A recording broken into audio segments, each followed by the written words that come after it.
Hey, wanted to show you some highlights of Molly's hike and talk a little bit about what we did to set her up for success and to work through anything that we needed to work through. So the first thing that we do with every single dog that I hike with is get them out of the car and immediately go into obedience mode. I want to set a really high standard for behavior before we hit the trail. And so after we've done some obedience in the parking lot, now we're hitting the trailhead. She's required to heel. She gets a little correction here because she's getting too far ahead.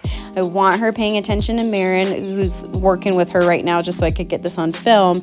We're about to pass people and she's getting excited. She's getting a little silly. And so we're just saying, nope, it doesn't matter. You heel with me before we actually allow for any kind of freedom. And so this is what obedience would look like. Also here, we're doing some downstays, just practicing a little bit of structure, but because it's such a chaotic environment. So here we have all the dogs that we hiked with. It was so much fun. This is such a good way to hike where we say, hey, this is the rules. And then look, you get the freedom because we set up this standard of what we're expecting from her. And even as she's running, there's times where I call her, like right here, I call her to me. My other dog comes in and says, I want food too. And I'm giving her treats. So I actually, especially with a young dog, I don't ever go out without food.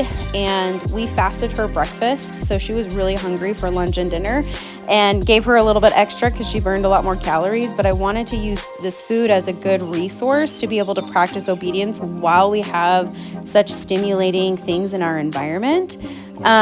So this is her practicing a sit and a downstay. She's practicing it next to a bunch of other dogs. This is something that I do as dogs are passing us because I find that it's so much safer to be able to put the dog somewhere and then I can kind of navigate. So I'm like a little bit ahead, kind of blocking.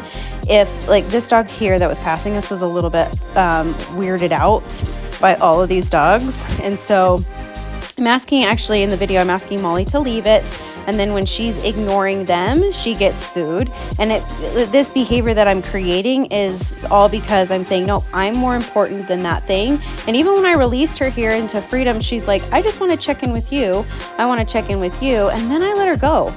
And if she comes back and right here, like she did, she just chose to come back and heel with me. That's awesome. I want to be so much more important than the environment because when I have a dog that doesn't know what to do, I don't want to leave it up to chance on them making the decision because more often than not, they're not going to make good ones. And so just getting her out where I'm working on her being more mindful of me and then allowing those freedoms as she's earned it is great. So I didn't actually drop the leash for a long time, but towards the end, I let her go because she was checking in with me so often. I started to trust her more to actually have more room like right here. So she's having the time of her life, but it's something that she earned all throughout the hike. She did great.